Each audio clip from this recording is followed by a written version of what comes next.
Olá, Imaginators! Como vocês estão? Espero que vocês estejam bem. No vídeo de hoje vamos dar continuidade à leitura do livro Seja Foda, de Caio Carneiro.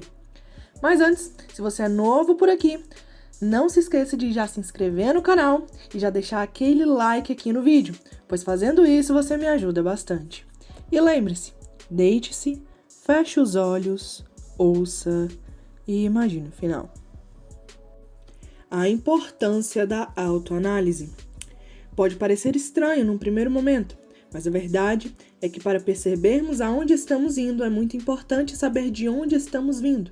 Sim, porque temos uma estranha mania de repetir os erros do passado e, consequentemente, acabamos encontrando sempre os resultados anteriores, ou a mesma falta deles.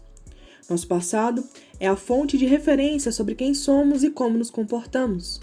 Se analisarmos nosso presente e compararmos os resultados desse momento com o nosso passado, podemos perceber aquilo que precisamos mudar em nós mesmos para conseguir dar um rumo certo para a nossa vida. Um rumo que pode nos levar aonde quisermos ir, para realizarmos os sonhos que quisermos realizar. Essa análise precisa nos direcionar para novas atitudes, diferentes daquelas que não nos levaram aonde queríamos ter ido. É bom que fique claro que a mudança acontece na vida de quem recusa o óbvio, de quem se questiona e procura ser e fazer diferente do que sempre fez. Se o seu passado não levou ao sucesso, você tem que mudar o que vem fazendo. Minha primeira experiência empreendedora foi em 1998. Eu tinha 12 anos de idade, quando meu pai começou a me dar mesada. Ele me alertou: você precisa aprender a administrar o seu dinheiro. Vou dar a você R$100 por mês para que possa comprar comida na escola, fazer suas coisas e comprar o que você deseja. Se faltar, você vai ter que se virar. Se sobrar, não precisa me devolver. Não sei muito bem a origem deste sentimento que foi despertado em mim, mas eu costumo chamá-lo de insatisfação positiva, progressiva, permanente. Sou um eterno insatisfeito e vejo que a insatisfação é o que me move. Sempre me questiono, recuso o óbvio, não aceito padrões e nunca fui conformado. Para mim, ser conformado significa ter a forma que alguém diz que você deve ter. Então, naquela época da escola, eu ficava pensando em como poderia tornar aqueles R$100 em 200 ou 1.000. Porque meu pai não me daria mais mesada e eu queria ter mais retorno desse dinheiro. Naquela época, eu era um estudante medíocre. Meus pais, Clovis e Mary, chamavam-me de 6,5, porque a média para passar de ano era 6, e eu sempre tirava 6,5 em tudo. Era sempre assim. Eu sempre fazia o mínimo possível para poder passar de ano. Não entendia por que era preciso estudar tudo aquilo que a escola ensinava. E quando a gente não tem um motivo muito forte para fazer alguma coisa, a gente nunca se entrega com intensidade. Eu sempre me perguntava qual a razão para aquilo, mas ninguém me dizia. Por isso eu não me entregava. Hoje, sei que medíocre é aquela pessoa que, tendo condições de fazer o melhor de si, contenta-se em fazer o possível, o mínimo aceitável, o mínimo necessário. E eu era essa pessoa e fazia o possível só para passar de ano. Nunca passei direto, porque sempre usei tudo que podia para postergar ao máximo meus esforços na escola. Não via sentido em tirar notas mais altas do que o necessário para passar. Por isso, sempre digo que é muito importante adquirir conhecimento, que você saiba para quê, por quê e o que você vai fazer com esse conhecimento. Senão, você vai gerar uma paralisia mental e não vai se dedicar ao aprender direito. Voltando à minha história do tempo da escola, analisei como eu poderia fazer os R$100 tornarem-se 200. Então, percebi que havia um grande problema a ser resolvido na escola. Todo mundo que ia à escola tinha um importante motivo para estar lá: viver a hora mágica do recreio. Aquele era um período bem curto, mas valia o esforço de passar 5 horas na sala de aula, acordar cedo e voltar no dia seguinte, apenas para viver aqueles 20 minutos mágicos chamados de recreio. Mas havia um grande desafio. Quando tocava o sinal para sairmos, formava-se uma fila quilométrica na cantina para que todos pudessem comprar fichas e garantir os seus lanches. Então eu vi que as pessoas perdiam preciosos minutos daquele momento para ficar na fila. Comecei desde muito cedo a perceber que empreender nada mais é que ajudar alguém a resolver um problema da vida. É ajudar alguém a resolver um problema e ser remunerado por isso. Assim, todos ficam felizes. Quando meu pai me deu a mesada do mês seguinte, fui à minha escola, fora do período de aula e investi toda a minha mesada comprando fichas da cantina. Comprei R$50 em fichas vermelhas, que valiam um salgado, e R$50 em fichas amarelas, que valiam um refrigerante. No dia seguinte, coloquei uma pochete na cintura e as fichas dentro dela. E quando tocou o sinal do recreio, foi aquela correria para a cantina. Então, falei para todos, não precisam correr. Eu tenho as fichas aqui, custam R$3 cada. Na cantina, elas custavam R$2. E ainda dizia com ênfase, se quiserem comprar na cantina é mais barato, mas vão perder os momentos preciosos do recreio na fila. De alguma forma, eu havia percebido que esse sentimento de perda era muito forte. Forte a ponto de a pessoa pagar pela ficha mais cara apenas para não perder o tempo no recreio. Só depois percebi que uma pessoa não trabalharia 24 horas por dia para comprar uma casa nova, mas trabalharia 24 horas por dia para não perder sua casa. As pessoas trabalham muito, mas para não perder alguma coisa. A verdade é que aquele R$1 que eu cobrava a mais não era nada comparado aos preciosos minutos do recreio. E então, comecei a vender muito. Passando certo tempo na classe, os colegas começaram a jogar bolinha de papel na minha cabeça antes do recreio. Eram pedidos.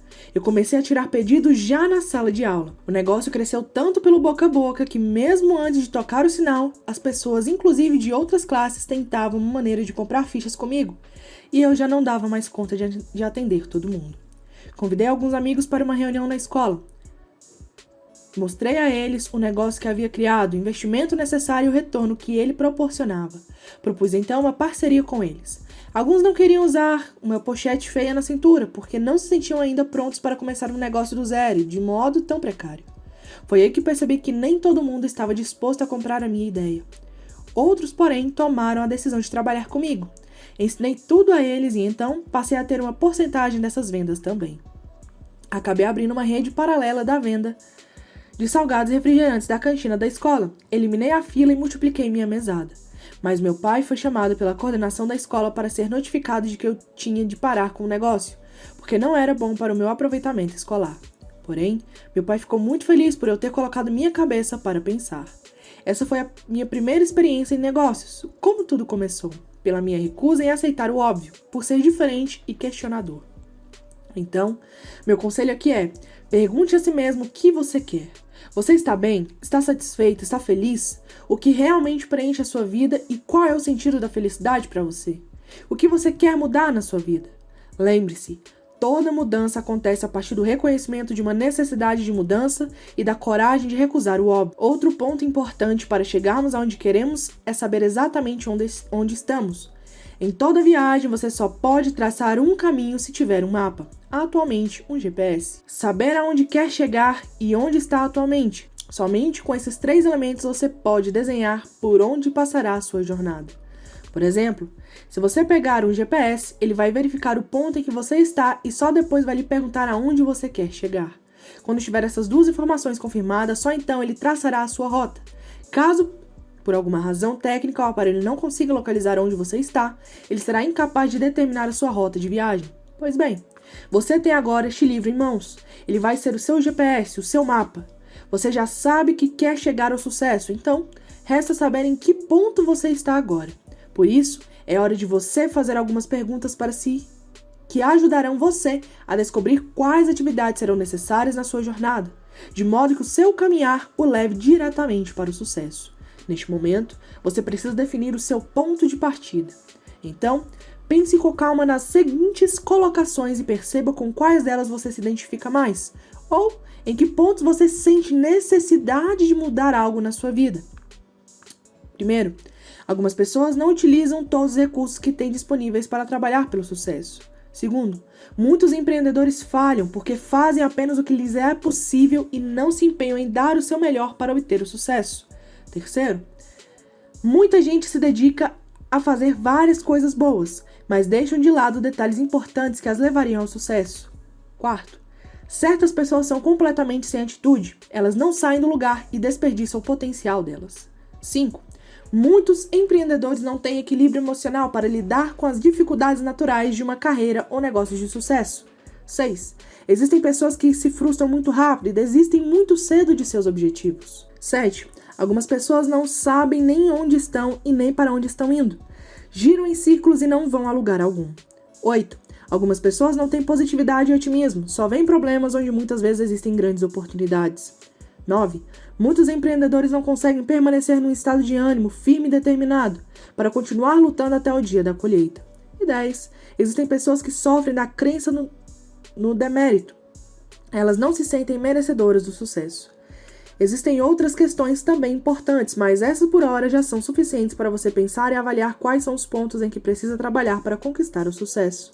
Ao longo deste livro, buscaremos juntos outras necessidades de mudança que você precisa operar na sua vida para tornar-se foda e construir um sucesso consistente e duradouro. Por enquanto, é importante compreender que mesmo que você tenha se identificado com diversas dessas situações mencionadas anteriormente, isso faz parte da jornada para o sucesso. Isso faz parte da vida e é o que dá sabor ao seu viver. Para conquistar o seu sonho, será necessário lidar com medos e desafios. É muito importante ter esse discernimento. Nossas maiores realizações estão ali no meio, entre os nossos maiores desejos e os nossos maiores temores. Se você tem uma meta, um objetivo que não lhe causa um desconforto, um frio na barriga de pensar no que você vai ter que enfrentar para alcançá-lo, é porque ele não é transformador o suficiente. Por isso, é muito interessante quando você tem um grande medo, um grande bloqueio, uma grande indecisão. É nessa direção que você tem que correr, vencendo-a. Lembre-se de que é preciso avançar, apesar dos medos e das dificuldades. Essa é a luta que realmente vale a pena. É muito importante ter essa consciência, porque muitas vezes, diante de um desafio, se pegará dizendo a si frases como este obstáculo é muito grande, isso eu não consigo vencer, isso não dá, isso é muito para mim. Entenda que quando você encontra um grande desafio, é como se encontrasse um baú, e ao abri-lo você encontrasse uma recompensa. Isso porque todo desafio tem uma recompensa por trás dele. Eu gosto muito desse modo de encará-los. As pessoas consideram desafios como problemas, mas pelo contrário, digo que o problema é quando não há desafio. Quem não tem desafio não cresce, não evolui, não ganha, não conquista, não está sobre. Aquele que sabe que é necessário passar pelo medo, romper uma barreira e transpor um limite para seguir crescendo, comemora sempre que vê um desafio. Por mais que seja difícil e desafiadora a circunstância que você esteja vivendo, comemore a sua luta e siga em frente, porque quando a tempestade passar, o céu azul aparecerá. Tenha essa visão especial quanto aos desafios e isso vai favorecer muito a sua postura diante de todos os que surgirem em sua jornada até onde você quer chegar. Prepare-se para os desafios e viva intensamente a sua luta, as suas conquistas e as suas vitórias.